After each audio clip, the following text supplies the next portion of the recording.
लेकिन ये साला कर क्या रहा है यहाँ पे? यार 12 ਵੱਜ ਗਏ ਨੇ ਬਹੂ ਨੇ ਗੱਲਾਂ ਕਰਨੀਆਂ ਨੇ। ਓਏ ਉਹ ਬੇਵਕੂਫ ਜਿਹਾ ਬੰਦਾ ਹੈ। ਵੇਖੀ ਉਹਨੂੰ ਮੈਂ ਕਿਸ ਤਰ੍ਹਾਂ ਬੇਵਕੂਫ ਬਣਾਉਂਦਾ। ਆ ਟੁਰ।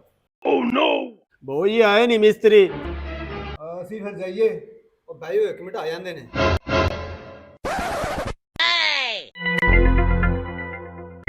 ਆ ਗਏ ਨੇ ਬਹੂ ਹਰੀ। ਉਤੋਂ ਟਾਈਮ ਵੇਖੋ 12 ਵੱਜਣ ਡੇ ਨੇ। ਇਹ ਤੁਹਾਡੇ ਆਉਣ ਦਾ ਟਾਈਮ ਹੈ?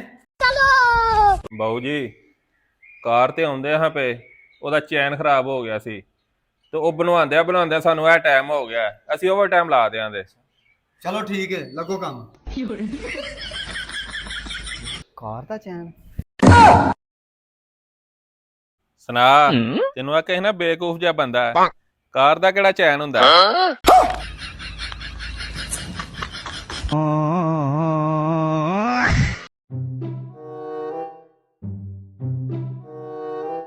ਮੇਰੇ ਮੂੰਹ ਵਾਲੀ ਵੇਖੀ ਜਾ।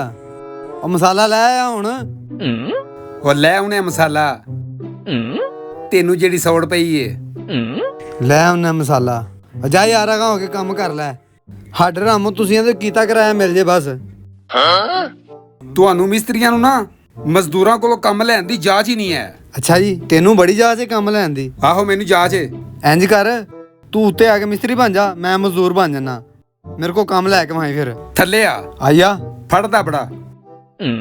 ਆ ਜਾ ਹੋ ਉੱਤੇ ਫਿਰ। ਮਸਾਲਾ ਲੈ ਕੇ ਆ।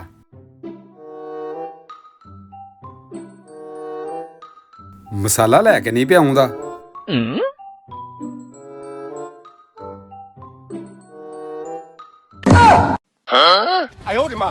ਉਹ ਲੈ ਆ ਮਸਾਲਾ।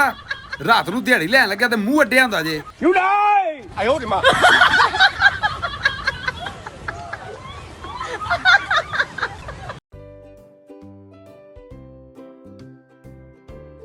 ਮਿਸਤਰੀ ਸਾਹਿਬ। ਹਾਂਜੀ ਮਿਸਤਰੀ ਸਾਹਿਬ ਥੱਲੇ ਆਓ, ਕੰਮ ਕਰਵਾਉਣਾ ਹੈ। ਉਦੋਂ ਛੋਟਾ ਕੰਮ ਸੀ, ਅੱਜ ਵੱਡਾ ਕੰਮ ਹੈ। ਬਾਬਾ ਅਵੇਲ ਆਈ ਫੇਰ ਟਾਈਮ ਜ਼ਾਇਆ ਕਰਨ ਆ ਗਈ। ਉਦੋਂ ਵੀ ਸਾਡਾ ਟਾਈਮ ਇਹਨੇ ਜ਼ਾਇਆ ਕੀਤਾ ਸੀ। ਹੁਣ ਸ਼ਾਮ ਪਈ ਅਸੀਂ ਕਾਹਲੀ ਨਾਲ ਲੱਗੇ, ਅੱਜ ਵੀ ਟਾਈਮ ਜ਼ਾਇਆ ਕਰਨ ਆ ਗਈ। ਜਾ ਜਾ ਭਾਈ, ਸਾਡੇ ਕੋਲ ਟਾਈਮ ਕੋ ਨਹੀਂ ਆ। ਉਹ ਮਿਸਤਰੀ ਸਾਹਿਬ ਥੱਲੇ ਆਓ, ਕੰਮ ਵੱਡਾ ਹੈ। ਤੁਹਾਡੀ ਮਿਹਰਬਾਨੀ ਹੈ, ਥੱਲੇ ਤੇ ਆਓ। 1 ਮਿੰਟ ਮੇਰੀ ਗੱਲ ਤਾਂ ਸੁਣੋ। ਉਹ ਜਾ ਜਾ ਯਾਰ, ਦਿਮਾਗ ਨਾ ਖਰਾਬ ਕਰ। ਉਤੋਂ ਸ਼ਾਮ ਪਈ ਏ, ਅੱਜ ਤੂੰ ਫੇਰ ਆ ਗਿਆ। ਉਹ ਮਿਸਤਰੀ ਸਾਹਿਬ 1 ਮਿੰਟ ਗੱਲ ਤਾਂ ਸੁਣੋ ਮੇਰੀ। ਉਹ ਪੁੱਤਰ ਉਹਦੀ ਗੱਲ ਤੇ ਸੁਣ ਇੱਕ ਵਾਰੀ। ਹੋ ਸਕਦਾ ਵੱਡਾ ਹੀ ਕੰਮ ਹੋਵੇ। ਚਲੋ ਤੁਸੀਂ ਆਂਦੇ ਹੋ ਤੇ ਫੇਰ ਸੁਣ ਲੈਨੇ ਆ। ਚਲੋ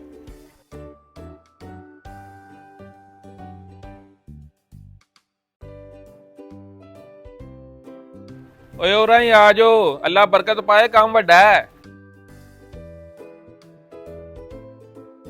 ਹਾਂਜੀ ਉਹ ਮਿਸਤਰੀ ਸਾਹਿਬ ਮੈਂ ਤੁਹਾਡਾ ਕੰਮ ਵੇਖਿਆ। ਅੱਛਾ ਮਾਸ਼ਾਅੱਲਾ ਧਾਰਾਂ ਨੇ ਬੜੀਆਂ ਸੋਹਣੀਆਂ ਤੁਸੀਂ ਪਿਲਾਉਂਦੇ। ਮੇਰਾ ਬੜਾ ਦਿਲ ਖੁਸ਼ ਹੋਇਆ। ਅੱਛਾ, ਕੰਮ ਵਾਲੀ ਗੱਲ ਕਰੋ। ਕੰਮ ਵਾਲੀ ਅਸੀਂ ਲੇਟ ਹੁੰਨੇ ਆ ਪਏ। ਉਹ ਮਿਸਤਰੀ ਸਾਹਿਬ ਬੇਗਮ ਮੇਰੀ ਆਂਦੀ ਸੀ ਪਈ ਅੱਛਾ ਤੂੰ ਮਿਸਤਰੀ ਹੋਵੇ ਚੰਗਾ, ਅੱਛਾ ਜਿਹੜਾ ਕੰਮ ਸੋਹਣਾ ਕਰਦਾ ਹੋਵੇ ਸਹੀ ਹੈ, ਤੇ ਕੰਮ ਉਹਦੇ ਕੋਲ ਕਰਵਾਉਣਾ ਹੈ। ਠੀਕ ਹੋ ਗਿਆ। ਉਹ ਆਂਦੀ ਇੱਕ ਨਾ ਚੁੱਲ੍ਹਾ ਬਣਾਉਣਾ ਹੈ ਤੇ ਮਿਸਤਰੀ ਨੂੰ ਬੁਲਾ ਕੇ ਲਿਆਓ। ਉਹਦੇ ਨਾਲ ਅੱਜ ਵੀ ਚਵਲ ਹੀ ਮਾਰੀ ਆ।